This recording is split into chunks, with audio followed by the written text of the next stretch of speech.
The stars burned cold and distant in the Andromeda sector, where the Velkari people had built their civilization over thousands of years. Their cities gleamed like jewels on 7 different worlds, connected by peaceful trade routes and protected by diplomatic agreements older than most species could remember. The Velkari were a gentle people, tall and thin with pale blue skin that shimmered in starlight. They had never known war, not truly. Their conflicts were solved with words, their borders maintained through respect and mutual benefit. That peace shattered in a single terrible day. The Wraith swarm came from the darkness between stars, where no light reached and no sensors could detect them until it was too late. Their ships were ugly things, all sharp angles and dark metal, built for one purpose only: destruction. They fell upon the outer Velkari colonies like wolves on sheep, and the gentle Velkari had no answer for such raw aggression. Ambassador Thelmore stood in the council chamber on Velkar Prime, his thin hands shaking as he watched the reports flood in. 3 colonies were already dark, their signals cut off. 2 more were under attack. The Velkari defense fleet, designed more for show than actual combat, was being torn apart. "Send the distress call," Thelmore said, his voice barely a whisper. "Send it to everyone. All frequencies, all languages. Someone must help us." The call went out across the galaxy, a desperate plea from a dying civilization. It reached the Zorathi collective, who expressed sympathy but explained they were too far away. It reached the Matharian Republic, who offered to send medical supplies in 6 months. It reached a dozen other species, each with their own excuse for why they could not help. Then it reached Earth. Captain Hyun sat in his office at the Terran Diplomatic Corps headquarters, reviewing trade agreements when the message came through. He was a compact man with sharp eyes and gray starting to show in his black hair. He had spent 15 years helping humanity navigate the complex world of galactic politics since Earth had joined the galactic community. He listened to the Velkari distress call 3 times. Each time the desperation in Ambassador Thelmore's voice grew more obvious. Each time the background sounds of explosions and screaming grew louder. Yoon's assistant, a young woman named Hana, appeared in his doorway. "Sir, you've heard?" "I've heard," Hyun said. He pulled up a star chart calculating distances. 2 weeks at maximum speed, maybe less if we push it. Hana raised an eyebrow. She had worked with Hyun long enough to know that look on his face. "You're going to recommend intervention?" "I am," Hyun confirmed. He started composing his report to the Terran Council. "The other species are calling it a lost cause. They say the Velkari are too far gone, that the Wraith swarm is too strong." "And you disagree?" Hyun smiled, though there was no humor in it. "I disagree with leaving people to die when we can do something about it. That's not who we are." The report went to the Terran Council within the hour.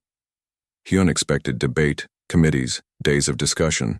Instead, his communication panel lit up exactly 7 minutes later. The council had voted. Earth would respond. Commander Day received the orders while running morning drills with his crew aboard the TSS Indomitable.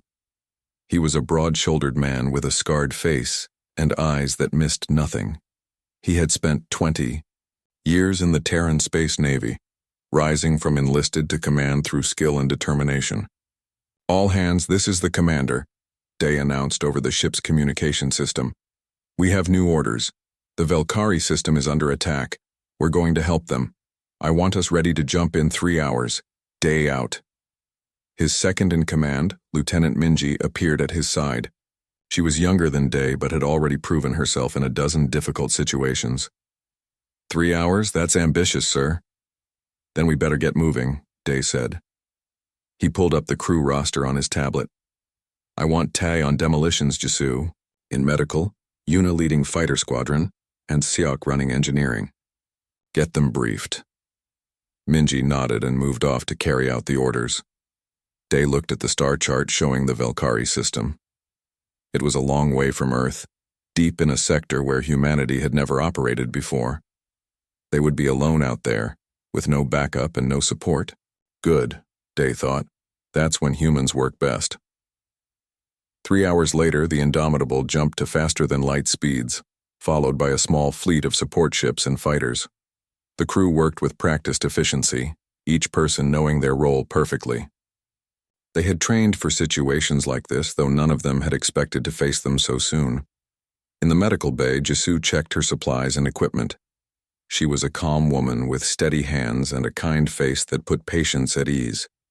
She had learned medicine in the hardest schools on Earth, places where resources were limited and the patients kept coming no matter what. She looked at the Valkyrie medical files Hana had sent over and frowned.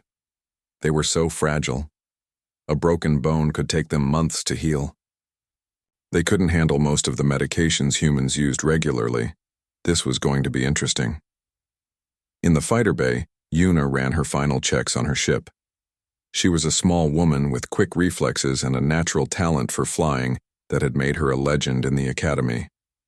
She could feel the Indomitable's engines thrumming through the deck plates, pushing them faster and faster toward the battle ahead.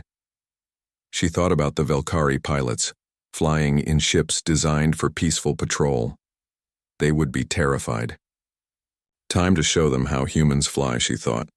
In engineering, Siak worked with his team to squeeze every bit of speed from the engines. He was a thoughtful man who saw machines as puzzles to be solved. The Indomitable's engines were rated for a maximum speed that the manufacturer considered safe. Siak had other ideas about what was safe. Down in the armory, Tay was checking explosive charges and boarding equipment. He was a stocky man with a wild grin and a talent for making things explode in very precise ways. He looked forward to meeting the Wraith Swarm. They apparently thought they were tough. Ty knew better. On the bridge, Day watched the countdown timer. 13 days, 17 hours until they reached the Valkyrie system. It felt like forever. He wondered if they would arrive in time, if the Valkyrie would still be alive when they got there. Then he looked around at his crew, at the men and women working with calm professionalism to push the ship to its limits. He thought about humanity's history, all the times they had faced impossible odds and somehow found a way through. The Valkyrie had called for help. Earth was answering, and the Wraith Swarm had no idea what was coming for them. The Valkyrie refugee fleet gathered in the shadow of their last remaining orbital station, a desperate collection of civilian ships filled with families who had fled the outer colonies. Ambassador Thelmore stood on the station's observation deck, staring at the wreckage floating in the distance. 3 Valkyrie defense ships had been destroyed that morning. The Wraith Swarm was taking their time now, enjoying the hunt. Then the sensors lit up with new contacts. Unknown ships approaching, the sensor officer reported, his voice trembling. They're moving fast. Very fast, Thelmore felt his heart sink. More Wraith, probably. Come to finish them off. But then the sensor officer made a confused sound. Sir, they're broadcasting Terran identification codes. Terran? Thelmore pulled up the database. Earth, the Death World. He had heard rumors about that planet. Whispers in diplomatic circles. A world so harsh that evolution had created a species of predators who somehow developed civilization. Most ambassadors dismissed such talk as exaggeration. No species that dangerous could be trusted in civilized space. The human fleet dropped out of faster-than-light travel with a precision that shocked the Valkyrie. Military maneuvers like that required perfect timing and nerves of steel. The lead ship, the TSS Indomitable, was larger than anything in the Valkyrie fleet.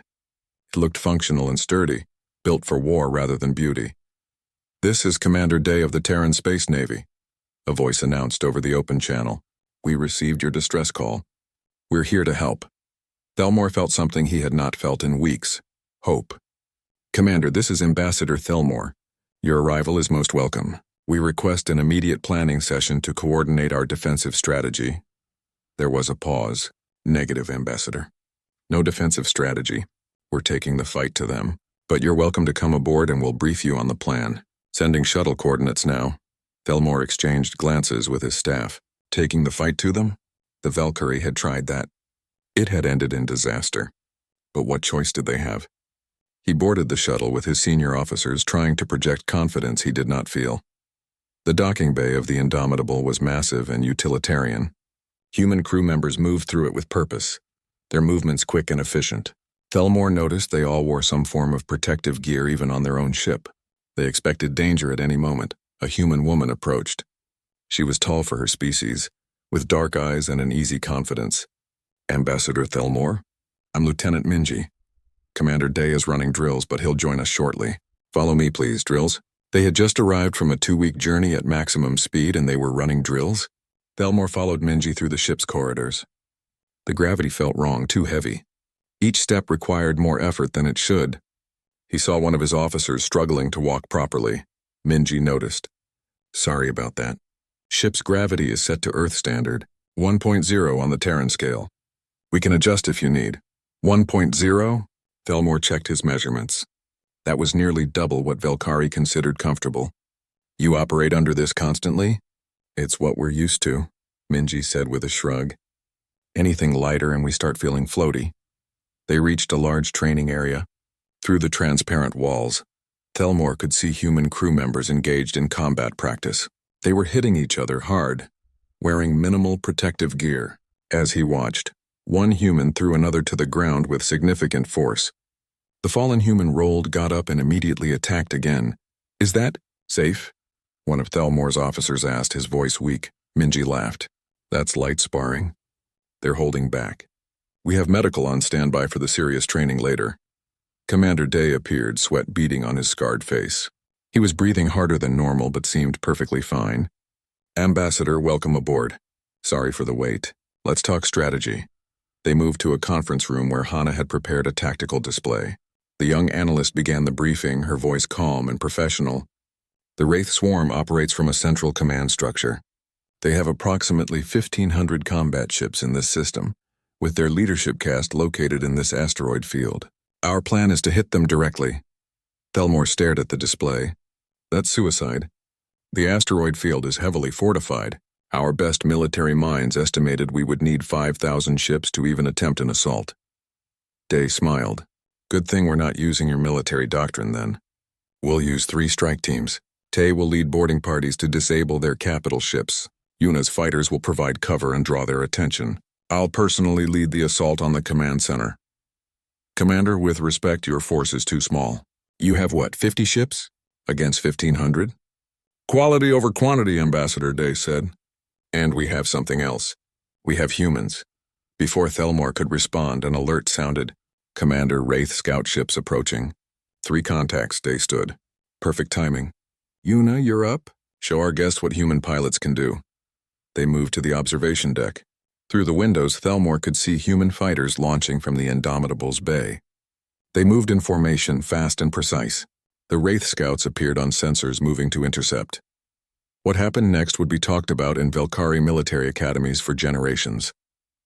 Yuna's fighter squadron split apart, each ship moving independently but somehow still coordinated. They performed maneuvers that violated every safety regulation Thelmore knew.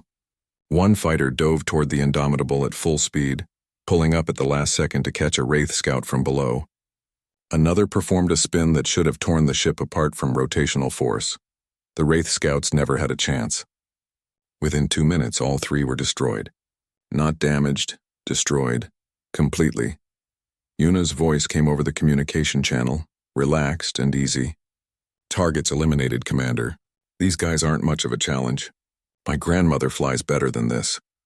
Thelmore felt his legs go weak. He had seen the sensor readings. The G-forces those pilots had just endured would have killed a Velkari instantly. The human pilots sounded like they had just finished a pleasant flight. Still think we're outmatched, Ambassador? Day asked. Later, Jisoo gave the Velkari a tour of the medical bay. She explained her procedures calmly, showing them equipment and techniques. Thelmore listened in growing horror as she casually mentioned treating fractures that crew members continued working through, surgeries performed during active combat, and chemicals that would be considered deadly poisons on most worlds, but were routine medicines for humans. This stimulant, Jisoo said, holding up a small injector, allows our personnel to operate at full capacity for up to 72 hours without sleep. There are side effects, of course, but nothing permanent. 72 hours? Thelmore's medical officer looked faint. That would cause complete mental collapse in a Velkari. Jisoo nodded sympathetically. Yes, your neural structure couldn't handle it. Don't worry, we've studied your medical files. We know how to treat Velkari patients. Different species need different approaches. In engineering, Siak showed them the ship's power core. It operated at temperatures that should have melted the containment systems. When asked about safety margins, Siak explained cheerfully that they had eliminated most safety margins to maximize efficiency. Safe is boring, he said. Effective is what matters. By the time Thelmore returned to his shuttle, his understanding of the universe had fundamentally changed. The humans were not just willing to help. They were capable of help in ways the Velkari had never imagined. They operated under conditions that would kill most species. They trained by hurting each other. They flew ships in ways that should be impossible. Earth was not just a death world. Humans were Deathworlders, and they had come to save the Velkari. As his shuttle departed, Thelmore watched human crew members through the Indomitable's windows, going about their duties with casual efficiency. They were about to face impossible odds against a savage enemy, and somehow Thelmore believed they would win. Dawn came to Velkar Prime with fire in the sky. The Wraith Swarm had gathered its full strength. 1,500 warships arranged in a formation designed to inspire terror. They descended toward the planet like a dark wave, confident in their overwhelming numbers. The few remaining Velkari defense ships retreated, unable to match such force. Then the human fleet attacked. Commander Day stood on the bridge of the Indomitable, watching the tactical display with calm eyes. Around him, his crew worked with smooth efficiency, each person performing their role perfectly. There was no panic, no hesitation. They had trained for this. All ships break formation on my mark, Day ordered. Remember, we're not trying to hold ground. We're hunters. Stay mobile, stay aggressive, Mark. The human fleet scattered like seeds in the wind. Instead of maintaining a defensive formation, each ship group went on the attack independently. The Wraith Swarm had never encountered such tactics. They expected opponents to cluster together for mutual protection. The humans did the opposite. Yuna led her fighter squadron through the Wraith formation at speeds that made the Velkari observers physically ill, just watching the sensor readings. Her fighters moved like angry wasps, striking and moving, never staying in one place long enough to become targets. She dove through the spaces between Wraith capital ships using their own vessels as cover. Target their engines first, Yuna instructed her pilots. Make them slow, then finish them. Her targeting was perfect. One Wraith cruiser lost power, drifting helplessly. Another tried to turn to face her and exposed its weak point to her wingman. A third attempted to flee and ran straight into Sayok's engineering team, who had laid a trap using modified cargo containers filled with explosives. On the Indomitable, Day prepared his boarding teams. Tay stood at the head of his group, checking equipment one final time. He wore heavy armor that would have crushed a Velkari under its weight, but he moved easily in it. His team carried weapons designed for close combat and breaching charges powerful enough to crack ship hulls.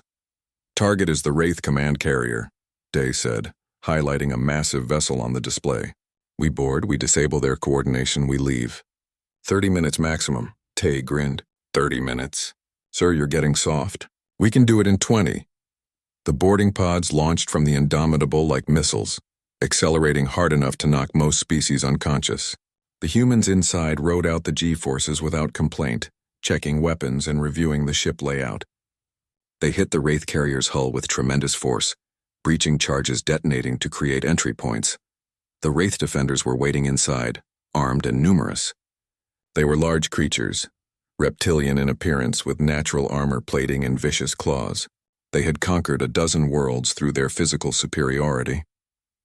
They expected the boarders to hesitate, to be intimidated. Instead, Tay's team charged straight at them. The fighting was brutal and close.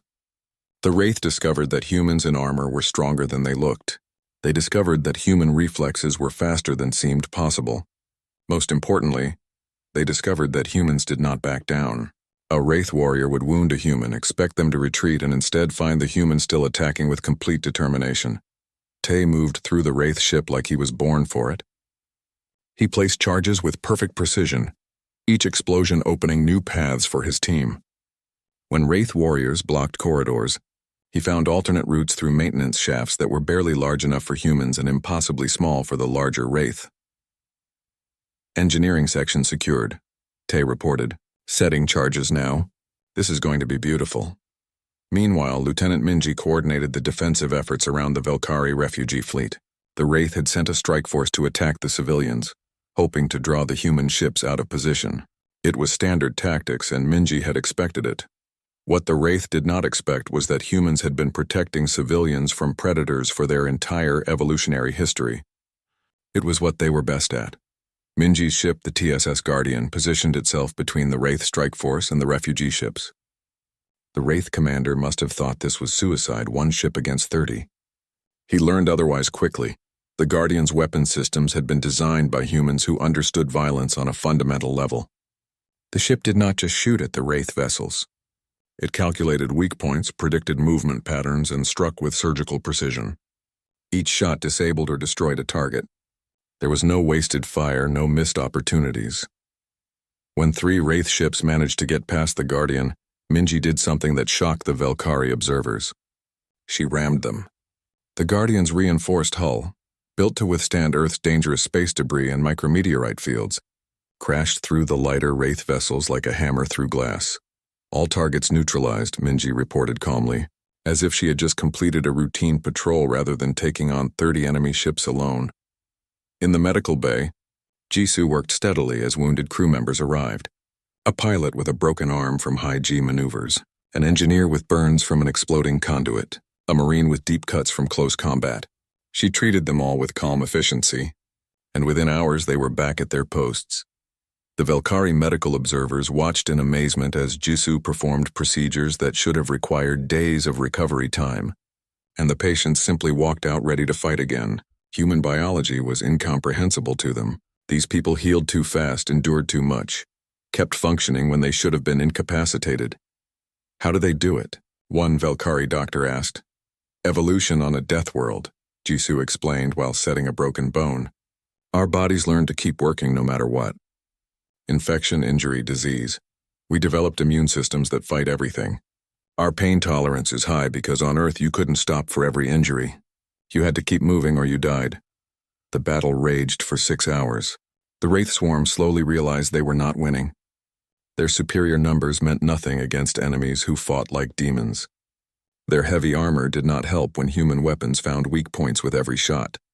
Their savage tactics failed against opponents who were even more aggressive. Day's plan unfolded perfectly.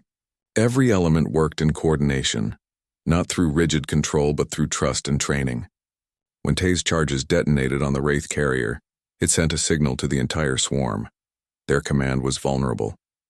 When Yuna's fighters destroyed their supply ships, it showed them they could be outmaneuvered. When Minji protected the refugees without losing a single civilian ship, it demonstrated that humans would not be distracted from their goal. The Wraith began to retreat. Day watched the tactical display as the enemy formation broke apart, ships fleeing in different directions. He could have pursued, could have destroyed them all. The Valkyrie would have wanted revenge. Instead, he opened a channel. Wraith Swarm, this is Commander Day. You've lost. Accept that. We didn't come here to exterminate you. We came to protect the Valkyrie. Leave this system and we let you go. Stay and we finish this. Your choice. There was a long silence. Then slowly, the Wraith ships began jumping away to faster-than-light speeds, abandoning the system completely. On the Valkyrie station, Ambassador Thelmore watched in disbelief. In 6 hours, the humans had accomplished what the Valkyrie could not do in weeks. They had driven off an enemy that seemed unstoppable, and they had done it with style, with precision, with a confidence that made it look almost easy. Day's voice came over the communication channel. Ambassador, the system is secure. We'll maintain patrol for a few days to make sure they don't come back, but I think you're safe now. Thelmore tried to speak, found his voice failing, and tried again. Commander, we cannot thank you enough. You saved our entire civilization. That's what neighbors do, Day replied simply. They help each other. As the human ships regrouped and began recovery operations, word of the battle spread through the galactic networks. The Valkyrie had called for help. The Deathworlders had responded. And the Wraith Swarm had learned a hard lesson. Humans were not to be underestimated. 2 days after the battle, the Indomitable maintained orbit around Velkar Prime while repair teams worked on damaged systems. Commander Day had expected a quiet period of recovery. Instead, he found himself facing a mystery that could change everything. Hana appeared on the bridge with a troubled expression. She had been analyzing captured Wraith data, trying to understand their tactics and motivations. What she found was not what anyone expected. Commander, we need to talk privately, Hana said, her voice low. In Day's office, Hana pulled up her analysis on the display. I've been going through the Wraith communication logs. They're not just aggressive. They're running. Running? From what? Hana showed him star charts with Wraith movement patterns over the past 5 years. They've been steadily moving away from this region of space. Every world they've attacked has been along a retreat path. Something is chasing them, something that scares them more than we do. Day studied the charts carefully. The implications were troubling.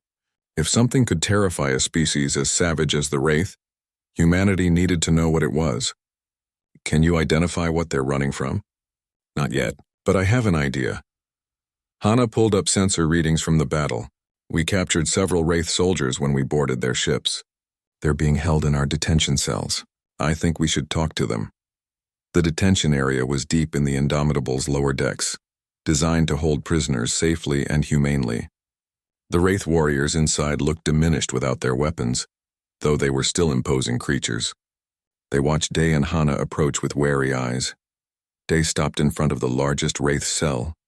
Through a translator device, he spoke. I am Commander Day. You attacked the Valkyrie.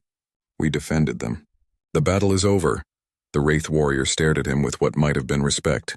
You fight well, human. Better than we expected. We thought all civilized species were soft. We are civilized, Day said calmly. That doesn't mean soft. Why did you attack the Valkyrie? What are you running from? The Wraith warrior was silent for a long moment. Then surprisingly, he began to speak. His name was Kreth. He had been a soldier for 20 years, fighting in dozens of campaigns. His people had once been peaceful traders, living on a world in the galactic core. Then the Vex arrived. The Vex are machines, Kreth explained, his voice heavy with old fear. Ancient machines that consume worlds. They came to our home system without warning. We fought them. We died in millions. Nothing stopped them. Our entire civilization fled and they followed. Hana recorded everything, her mind racing through implications. How long ago was this? 5 of your years? We have been running since then, taking what we need to survive. We are not proud of what we have become, but we will not let our people die. Day felt the situation shift in his mind. The Wraith were not mindless aggressors. They were refugees, desperate and dangerous, but ultimately driven by the same thing that motivated humanity. Survival. If we help you find a new home, away from both the Valkyrie and these Vex, would you stop attacking peaceful species? Kreth looked at him with surprise. You would do this? After we attacked your allies? We fight to protect people, Day said. All people. Even former enemies. That's what makes us different. The proposal went to Captain Hyun and the Terran Council. There was debate, of course. Some argued that the Wraith deserved punishment. Others pointed out that humanity had fought brutal wars in their own history and learned to move past them. In the end, the decision was made to offer help. Lieutenant Minji took charge of organizing the humanitarian effort. She worked with Ambassador Thelmore to ensure the Valkyrie agreed to the plan. It was not an easy conversation. You want us to help the people who destroyed our colonies? Thelmore asked, his voice tight with anger. I want you to help prevent future destruction, Minji replied. The Wraith attacked because they were desperate. Give them an option that doesn't require violence and they'll take it. Keep them desperate and others will suffer what you suffered. The ambassador struggled with the concept. His people had never encountered such thinking. But he saw the wisdom in it eventually. Very well. But they must leave our space immediately. It took 3 days to arrange. Hana located a suitable star system on the opposite side of the sector, far from both Valkyrie and Vex space. It had 2 habitable worlds and resources enough for a growing civilization. Yuna's pilots scouted it and confirmed it was empty. Siok's engineers worked with Wraith technicians to repair their damaged ships. It was strange seeing former enemies working side by side, but humans had long experience with such transitions. Many of Earth's closest allies had once been bitter enemies. Jisoo provided medical care to wounded Wraith soldiers. Some of the Valkyrie medical staff volunteered to help, though they kept their distance at first. Jisoo showed them how to set aside fear and see patients as people needing help, regardless of which side they had fought on. Medicine doesn't have sides, Jisoo explained while treating a Wraith with severe burns. There are only patients who need care and healers who provide it. One Valkyrie doctor, watching Jisoo save a Wraith warrior who had killed Valkyrie soldiers just days before, finally understood. This was not weakness. This was strength of a different kind. Tay supervised the transfer of supplies to the Wraith fleet. He joked with Wraith soldiers, showed them human demolition techniques, and treated them like fellow professionals. When one Wraith warrior asked why humans were helping after they had fought so hard, Tay shrugged. Today we fought. Tomorrow is different. We don't hold grudges when there's work to do. The day the Wraith fleet departed, Kreth requested a final meeting with Commander Day. The Wraith warrior stood taller now, with dignity restored. You have shown my people mercy we did not deserve, Kreth said. We will remember this. If humanity ever needs aid, the Wraith will answer. This I swear, Dee nodded. I hope we never need to call on that promise. But I appreciate it. Go in peace, Kreth. Build something good in your new home. After the Wraith departed, Ambassador Thelmore approached Day on the observation deck. Together they watched the stars in comfortable silence. I thought I understood what it meant to be civilized, Thelmore said finally. My people believed that civilization meant avoiding conflict, maintaining peace through careful diplomacy. We thought strength and compassion could not coexist, and now? Day asked. Now I understand that true civilization means having the strength to fight when necessary, and the wisdom to show mercy when possible. Your people taught us that. Thelmore paused. The galaxy feared Earth because you came from a death world. Now I think the galaxy will fear Earth because you came from a death world and still chose to be kind. Day smiled. Fear is useful, but respect is better. We'd rather be respected than feared. News of the human intervention spread through the galactic networks. The Velkari had been saved. The Wraith had been given a second chance. And humanity had demonstrated something the galaxy had never seen before. The ability to be both warriors and peacemakers. On Earth, Captain Hyun reviewed the reports and allowed himself a moment of satisfaction. Humanity's first major intervention had succeeded beyond expectations. They had not just saved a civilization, they had set a new standard for how civilized species should behave. The Deathworlders had responded with style, and the galaxy was watching. Back on the Indomitable, Day's crew returned to their regular duties. They ran drills, maintained equipment, and prepared for whatever would come next. Because they knew something important. This would not be the last time someone called for help. And when that call came, humanity would answer. That was what it meant to be human. That was what set them apart. 3 months had passed since the Battle of Velkar Prime. The galaxy had changed in that short time, and humanity stood at the center of that change. On Velkar Prime, construction crews were rebuilding the damaged colonies. Velkari engineers worked alongside human advisors, learning new techniques for rapid construction. The outer colonies that had been destroyed were being rebuilt with defensive systems designed by human military architects. They would not be caught unprepared again. Ambassador Thelmore stood in the Great Hall of Velkar Prime, preparing for the ceremony that would honor the humans who had saved his people. Representatives from 40 different species had arrived to witness the event. The Galactic Council itself was sending observers. Everyone wanted to see the humans who had accomplished what seemed impossible. Captain Hyun arrived on Velkar Prime aboard a diplomatic shuttle, accompanied by a small team. He wore his formal uniform, uncomfortable with the attention but understanding its importance. This ceremony was not just about honoring heroes. It was about humanity's place in the galaxy. In the hall, Commander Day stood with his crew. Lieutenant Minji looked calm and professional beside him. Tay kept trying to adjust his dress uniform, unused to such formal occasions. Jisoo stood quietly, her medical insignia polished to shine. Yuna chatted with Seok about fighter modifications, unable to stop talking about ships even at a ceremony. Hana reviewed her notes one final time, always preparing for the next challenge. The ceremony began with traditional Velkari music, beautiful and haunting. Ambassador Thelmore gave a speech about the darkness that had threatened his people and the light that humanity had brought. He spoke of the battle, of the impossible victory, of the mercy shown to former enemies. The Velkari people were taught a lesson, Thelmore said, his voice carrying through the hall. We believed that civilization meant the absence of violence. We were wrong. True civilization means having the strength to protect the innocent and the wisdom to show mercy to the defeated. The humans showed us both. He presented the Star of Velkar to Commander Day, the highest military honor the Velkari could bestow. It was a beautiful thing, made of rare crystal that caught the light and scattered it in rainbow patterns. Dee accepted it with quiet dignity, "We did what needed to be done," Day said simply. "When someone calls for help, you answer. That's not heroism. That's just being a decent person." The crowd appreciated his humility, but they knew better. What the humans had accomplished required more than decency. It required courage, skill, and a fundamental belief that life was worth protecting. After the ceremony, the Galactic Council representatives approached Captain Hyun with a proposal. They wanted Earth to establish a permanent rapid response force, a fleet that could intervene when species faced existential threats. They called it the Terran Intervention Fleet. The proposal was ambitious. It would require Earth to maintain a significant military presence across multiple sectors. It would mean human ships constantly ready to deploy at a moment's notice. It would make humanity responsible for galactic security in a way no single species had been before. Hyun listened carefully to the proposal, asking detailed questions. Finally, he nodded. "I'll take this to the Terran Council, but I think you'll find Earth willing to take on this responsibility. We've spent our entire history protecting those who can't protect themselves. Expanding that mission to include galactic citizens is just the next step." The council representatives seemed relieved.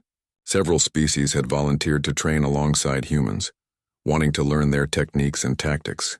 The galaxy was beginning to understand that human methods, while sometimes shocking, were effective. The ceremony concluded with a surprise. Kreth, the Wraith warrior who had led his people to their new home, had sent a message. It played on the hall's display screens, showing the Wraith colony taking shape on their new worlds. "The Wraith people will not forget what humanity did for us," Kreth's message said. "We were enemies. You had every reason to destroy us. Instead, you gave us a future. If Earth ever calls for aid, the Wraith will answer. This is our oath." The message surprised many of the assembled aliens. The idea that a species could go from bitter enemies to potential allies in just 3 months was difficult for most to comprehend. But humans understood. Earth's history was full of such transformations. After the ceremony, the crew of the Indomitable gathered at a Velkari restaurant. The food was strange to human tastes, but they ate it politely. They talked about what came next, about the missions they would face, about the responsibility Earth was taking on. "Do you think we're ready for this?" Minji asked. "Being the galaxy's protectors?" Day considered the question. "No species is ever really ready for that kind of responsibility. You just do your best and hope it's enough." "I think we'll do fine," Tay said, grinning. "We've got the best crews, the best ships, and we're too stubborn to quit." Jisoo raised her glass. To being too stubborn to quit. They all drank to that. Across the galaxy, news networks discussed the implications of the Terran Intervention Fleet. Some species worried about giving humans so much military authority. Others argued that humanity had earned the trust. The debates would continue for years, but in military academies and training centers across civilized space, a new curriculum was being developed. Officers studied the Battle of Velkar Prime, analyzing human tactics and decision-making. The term human solution entered the military vocabulary, meaning a creative and aggressive approach to seemingly impossible problems. Young pilots practiced maneuvers they once thought were impossible, trying to match what Yuna's squadron had accomplished. Medical students learned Jisoo's emergency protocols, marveling at the speed and efficiency. Engineers studied Siok's improvised repairs, understanding that sometimes breaking the rules produced better results than following them. The phrase Earth Standard began appearing in physical requirements and equipment specifications. If something was rated to Earth Standard, it meant it could handle extreme conditions and rough treatment. It became a mark of quality. And in bars and social spaces across the galaxy, when someone performed an impressive feat or showed unusual courage, others would say, "They fight like a Terran." It was the highest compliment a warrior could receive. Back on Earth, the Terran Council voted unanimously to establish the intervention fleet. Commander Day was promoted to admiral and given command of the new force. Lieutenant Minji received her own ship, the TSS Defender. Tay was assigned to train the first class of Galactic Marines in human combat techniques. Jisoo joined the Galactic Medical Corps, spreading human emergency medicine throughout civilized space. Yuna became chief instructor at the newly formed Interspecies Fighter Academy. Siok partnered with Velkari engineers to develop hybrid technologies, combining human durability with alien precision. Hana joined Galactic Intelligence, helping other species develop strategic thinking that accounted for unpredictable situations. Captain Hyun remained on Earth, coordinating diplomatic efforts and ensuring humanity maintained good relationships with its allies. He often thought about that first distress call from the Valkyrie, the moment that had changed everything. 6 months after the Battle of Velkar Prime, a new distress call reached Earth. A species called the Theron were under attack by an enemy they could not defeat. The message was desperate, hopeless, expecting no response. Captain Hyun read the message and smiled. He opened a communication channel to Admiral Day. "Admiral, we have a situation." Day appeared on the screen, looking interested. "Tell me." "The Theron need help. They're on the far side of the galaxy. It'll take 3 weeks at maximum speed. How many ships do we have in that sector?" "None. We'd be going in blind, no support, no backup." Day's smile matched Hyun's. "Perfect. That's when we do our best work. I'll have the fleet ready in 4 hours." The call ended. Hyun looked at the star charts, at the vast distances humanity would need to cross to help people they had never met. It seemed impossible, but humanity had built its entire history on doing the impossible. Far across the galaxy, the Theron huddled in their shelters, hoping for a miracle they did not expect to receive. They did not know that help was already on the way. They did not know about Earth, about Deathworlders, about a species that responded to calls for aid with overwhelming force and unexpected compassion. They were about to learn. The TSS Indomitable and her sister ships prepared to jump to faster-than-light speeds. Admiral Day stood on the bridge looking at his crew. They were ready. They were always ready. "All ships, this is Admiral Day. We have a mission. People need our help. Let's show them what humanity can do. Jump in 3, 2, 1, mark." The ships vanished into the darkness between stars, carrying hope to those who had none. Because that's what humans did. When someone called for help, they answered. They answered with strength. They answered with courage. They answered with compassion. They answered with style. And the galaxy would never be the same.